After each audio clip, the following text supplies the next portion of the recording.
So, I got invited to the global premiere of Gladiator II, and as we know, I'm an ancient historian and a content creator.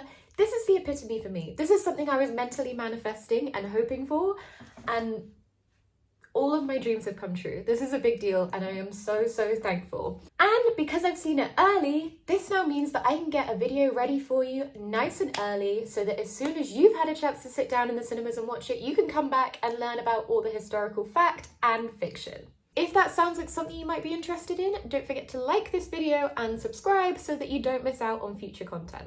Of course, I'm having to do this all from my memory, so bear with me, be kind, try my best.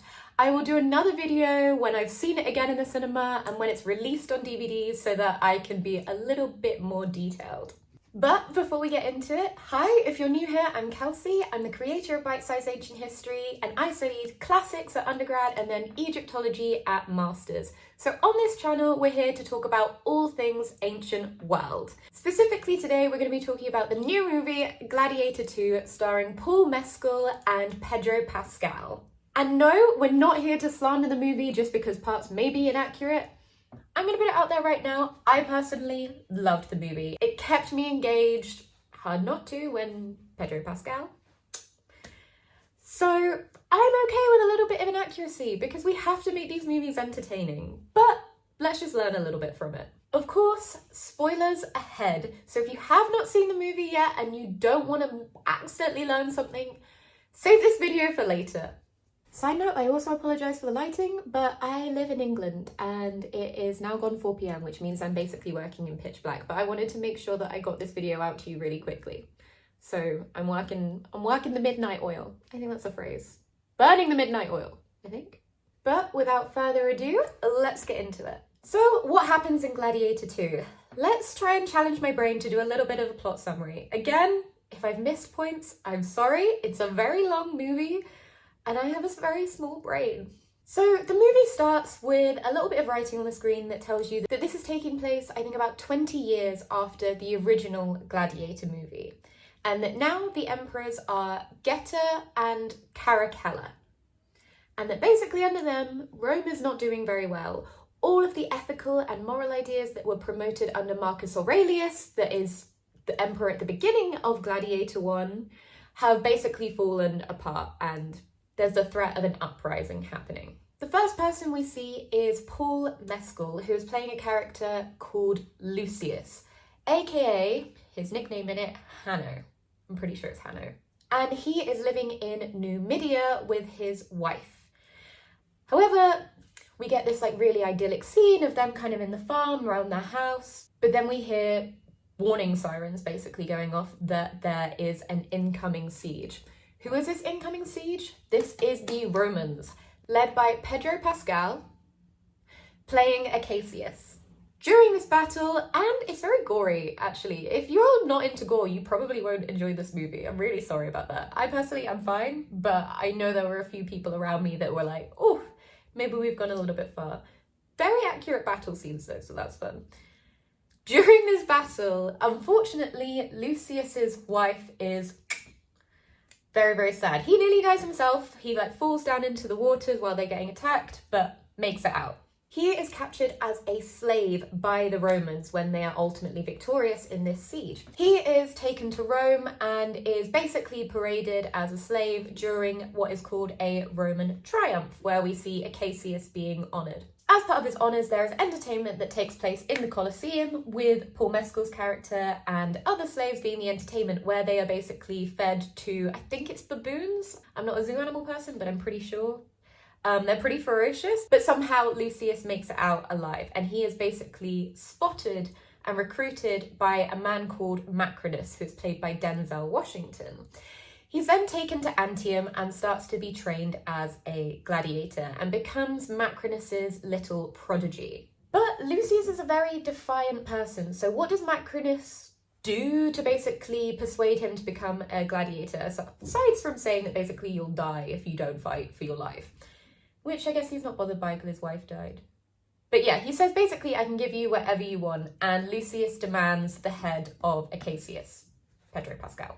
While this is happening, it's made very clear that there is a lot of tension between Acacius and the two Roman emperors, who are absolutely insane. So I'm just checking the name of these actors. We have Joseph Quinn playing the Emperor Geta, who kind of seems like he's in charge out of both of the emperors. And then, I don't know if I'm going to pronounce this man's name right, but he was a very fantastic actor. Fred Hetchinger? I'm not sure. I'm so sorry. Comment below if I am wrong and correct me. Hold my hands up to that one. He's playing the Emperor Caracalla, who is absolutely insane. Kind of iconic though in how insane he is. He plays him very well. He has a pet little monkey that is always with him, which will be important. We learn that Acacius is married to Lucilla, who is played by Connie Nielsen, who appeared in the first Gladiator movie. Importantly, she is the daughter of Marcus Aurelius, the People's Emperor. After some gladiator training montages, eventually Lucius is brought to the villa of the emperors, where he again is used as a spectacle. He has to fight somebody, and one of the emperors, I think it's Caracalla, demands that they fight to the death. He does very well. Macrinus places bets on it. He wins, which he makes against one of the senators, who slowly over time starts to rack up some debt. And he stands up basically to the emperor as he stands up to Macrinus and everybody else. He's not really one for holding his tongue, and he quotes a piece of Virgil to him basically as his defiance. Then we see him also fighting in the Colosseum. I think the next time we see them is when they're fighting the Rhino, and he's basically pulling the gladiators together, trying to lead them. In this scene and the villa scene, we realise that Lucilla recognises Lucius, but we're not sure why yet. She eventually goes to visit him in, I guess it's like the slave cells, and she basically confronts him and says that she thinks he is her son, which was sent away after the turmoil of Marcus Aurelius and everything that went down in the first Gladiator movie. And this is basically confirmed in this scene. In this meeting, we see that he is not happy with Lucilla and the fact that she is still in Rome and basically being okay with these emperors. When we realise that Acacius and Lucilla are together, we also realise that they're basically planning to overthrow the emperors and use Lucilla's power and reputation as being the daughter of the popular Marcus Aurelius to build an army and overthrow them. And they're going to secretly build this army outside of Rome. So they have a secret meeting with some of the Senate members. The Senate seem on board with this plan. In another scene between Acacius and Lucilla, we learn that they're going to try and break out Lucius, because in the next round with the gladiator games and celebrations, none of them are going to make it out alive. So they try and help him escape. However, remember that debt with that senator? He feeds this information to Macrinus, who basically stops this from happening, gives away the game to the emperors, so then Lucilla and Acacius are captured. How does he punish Acacius? He sends him to the Colosseum to fight Lucius. Lucius, as we said, did want Acacius's head. He was not happy with the fact that he was invading Numidia. However, he also knows now that this is the partner of his mother. So they fight, they do fall out. Eventually, when the fighting comes to it, Acacius puts his sword and shield down and surrenders, and the emperor, I think it's Geta that makes this decision, gives him the thumbs down of he must die, which means Lucius must kill him. Lucius refuses, but then he orders all of the Roman soldiers to shoot him down instead. So R.I.P. Pedro Pascal, the fact that we have to see that man die again, forever painful. Forever painful. It's very clear that Macrinus wants power and to take over, so he starts to get in the emperor's heads and turn them against them. Eventually, when they have some form of dispute, he makes Caracalla kill Geta. And Caracalla, the one we're left with, is the crazy one. So in all of this dispute, he selects two new Roman consuls, one being his monkey, his pet monkey, and Macrinus. So basically, Macrinus has complete power. One of the first few things that he does is show the Senate the head of the deceased emperor to show how powerful he is. He then turns his attention towards Lucilla, who's basically betrayed them. So she again is sent to the Colosseum. Lucilla visits Lucius one last time before this battle, basically to say goodbye, and gives him the ring, which was previously belonging to Marcus Aurelius and Maximus from Gladiator I. When she is gone and knowing future fate, he asks for the keys from the doctor of the Colosseum and asks him to present this ring to the troops that are stationed outside of Rome, ready to rebel. The doctor successfully passes the ring on, so the troops are starting to make their way towards Rome. When he gives him the ring, he also reveals his true identity, that he is the son of Lucilla, aka royal bloodline, should be Emperor of Rome. She's left with Lucius to defend her against all of the Roman soldiers. And it's going pretty well for a bit. But the people are unhappy. The people loved Acacius and they love Lucilla. So they start to riot in the Colosseum, and in all of this chaos, Macrinus kills Caracalla and then kills Lucilla with a bow and arrow across like the amphitheatre, across the Colosseum.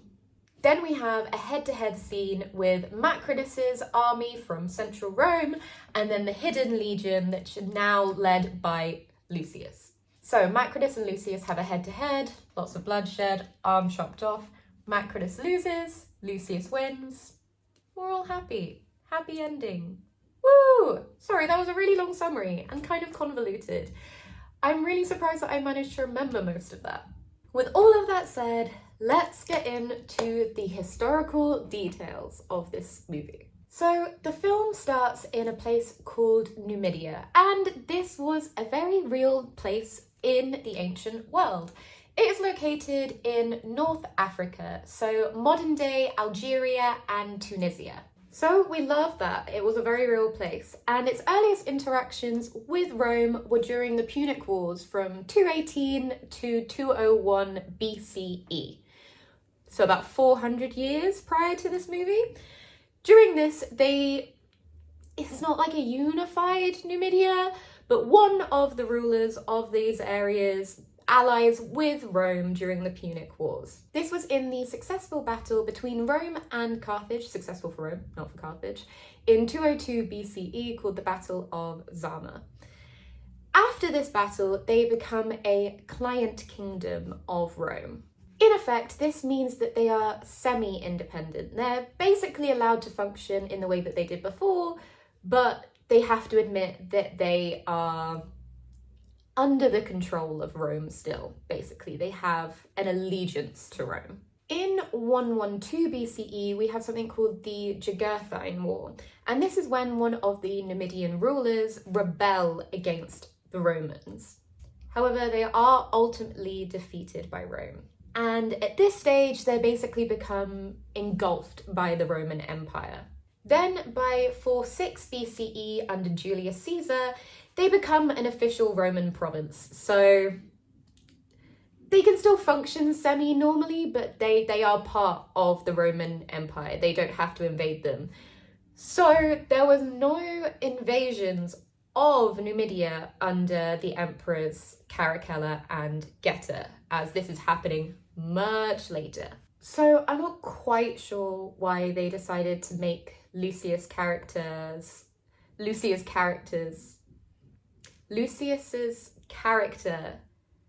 I'm not quite sure why they decided to make his character be living in Numidia. We see Lucius's character in the farm environment, and it was very much a farming kind of area. The Roman Empire really but it used Numidia for its supply of stuff like grain and oils. I swear in the movie there is pumpkins though in his garden, and this movie again, like, I'm not a vegetable expert, but there were no pumpkins in North Africa. I think that happens in like the 16th century CE, so like way into the future. But I have done some more like deep research to like verify this, and apparently there were similar gourds or squash. I've never heard of a gourd, I'm gonna be honest, but I have heard of a squash, and apparently there were squashes or something, which maybe that's what it could be. There were chickens though, so that part is right. I don't know, the pumpkins really threw me. That really stuck in my head for a while. I was like, pumpkins? I didn't know there were pumpkins. I really wanted there to be pumpkins, but apparently no. But gourds. I might be saying it wrong, I don't know. However, the dates of this movie are correct. I can confirm this is when we did have the joint emperors Caracalla and Geta. Caracalla was emperor from 195 CE until 217 CE, while Geta was emperor from 198 CE to 211 CE. I'm pretty sure in the movie they described them as being twins though. They weren't twins, but they were brothers. They were the children of the previous emperor, Septimus Severus. One really cool bit in the movie is that during the siege, Lucius's wife helps defend Numidia. Generally, Numidia wasn't too different from other ancient cultures like Rome, where this was kind of left to the men. However, during impromptu sieges like this, there are accounts that show women also defending the land. So that's pretty cool. Generally, as well, in the culture, women were allowed to hold fairly important political positions and to retain some power, more so than in Rome.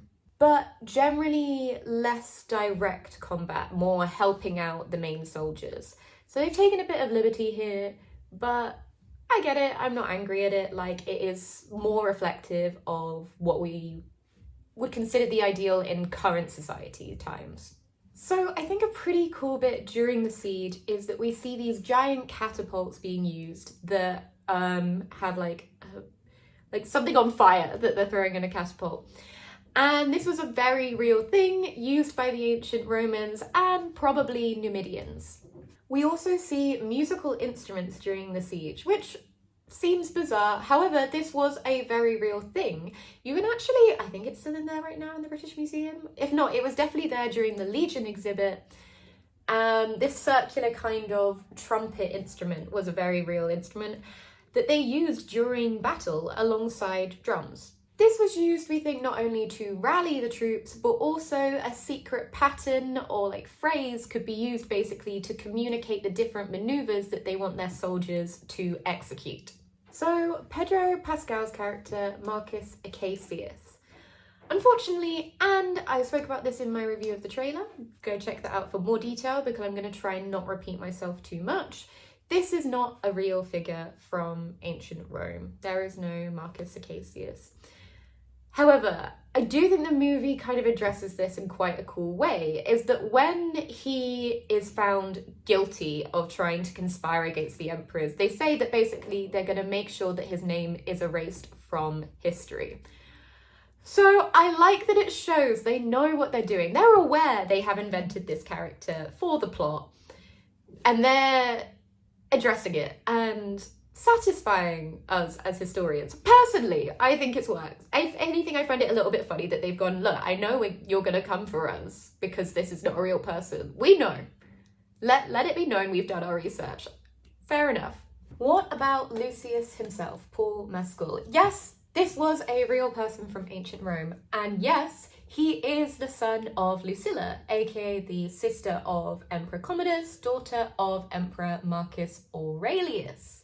So very good. However, and like I said in my trailer review, again, subtle plug, we don't know anything about him. So what we've done basically in this movie is fill in the blanks of this person who disappeared really from historical records. So yes, he was a very real person. However, he dies in childhood and there isn't really much to say about him.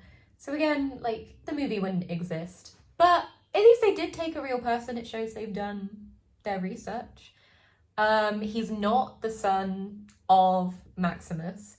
He's the son of somebody else also called Lucius, who was co-emperor with Marcus Aurelius. Did the Romans capture slaves from Numidia? We've established that this was not happening in 200 CE. However, historically, yes, when they were taking over the region, they would capture slaves from this area and bring them back to Rome. And yes, slaves could become gladiators. And yes, as a very key idea in this film, gladiators could pay for their freedom. When we see Marcus Acacius coming back from his successful victory over Numidia, we see what is a Roman triumph. These were very real things. This was a massive spectacle for the public to come and see and celebrate Roman victory. It was obviously a political statement. And yes, they would be pulled across on a chariot through the triumphal arch of Rome to ultimately end at the Temple of Jupiter as they do in the movie. So that one's very accurate. Yeah, and yes, the captives would be displayed as basically spoils of war, like we see Lucius being carried along in a cart. The successful general would be presented with a laurel crown, as he is by the Senate. And this is basically one of the greatest honours that a general can have. Very, very cool specific detail is that after this, they are taken to a place called Antium, which is a very real place in ancient Rome. It's located around 50 kilometres from the city of Rome, and this is where they would train gladiators. It had something called a ludus, which is the Latin basically for a gladiator school. Their trainers were called doctores, and these schools often had patrons, like we see Macrinus playing basically in the movie. And they were called lanistae. They were basically responsible for the recruiting and financial support of these schools. And what about Denzel Washington as Macrinus? Again, as I said in the trailer, this was a very real figure from ancient Rome, and it's kind of exciting to look back at that video now, knowing what happens in the film, because it is very accurate to the historical reality. And if you knew the history, it's kind of almost a spoiler for one of the biggest plot twists in the film. Still enjoyed it nonetheless. That, yes, he is part of this conspiracy where he is trying to take over emperor. He'd take over power of Rome. He is part of the conspiracy against Emperor Caracalla. And when he is assassinated, Macrinus becomes emperor. So slightly different from the movie, where we do see him have power for a little bit during this, mainly as consul, but then he's ultimately defeated by Lucius, who does not exist. In real life, his rule lasted around 2 years, but he didn't really gain popular support from people. He was eventually overthrown by another conspiracy led by somebody who is the Emperor Elagabalus. So I guess that's kind of karma. He gets karma in the movie too, so it's a different version of it. He also wasn't really involved with gladiators as we see him in the movie, but the movie does describe how he has a military background similar to Lucius.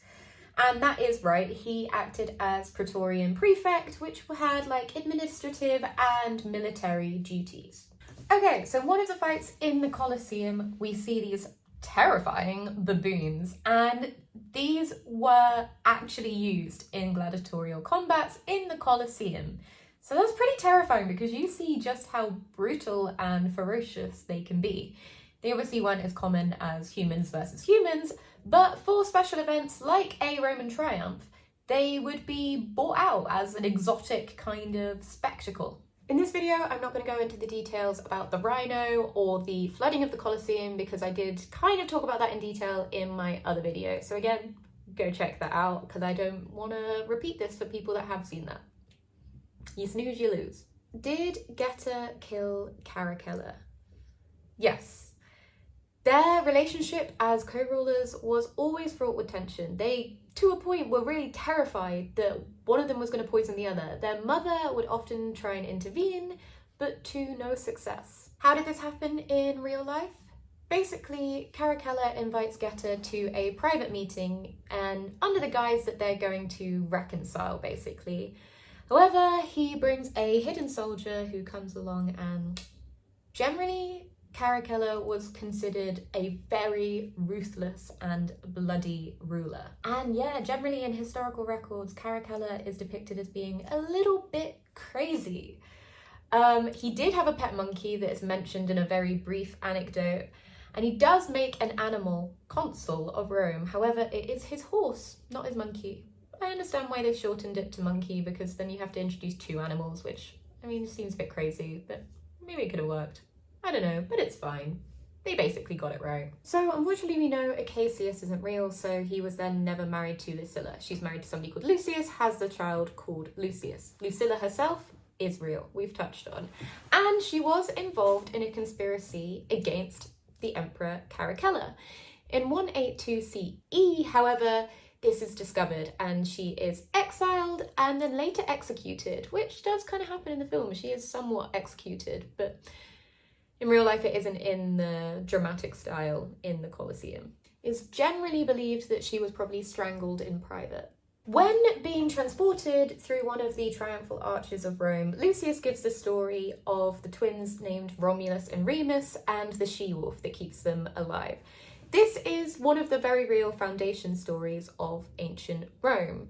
Supposedly, they are the children of the god Mars and the princess Rhea Silvia. Unfortunately, they were abandoned by the river Tiber and left to die, but a she-wolf comes by and they suckle from the she-wolf to stay alive. Growing big and strong, they inevitably found Rome.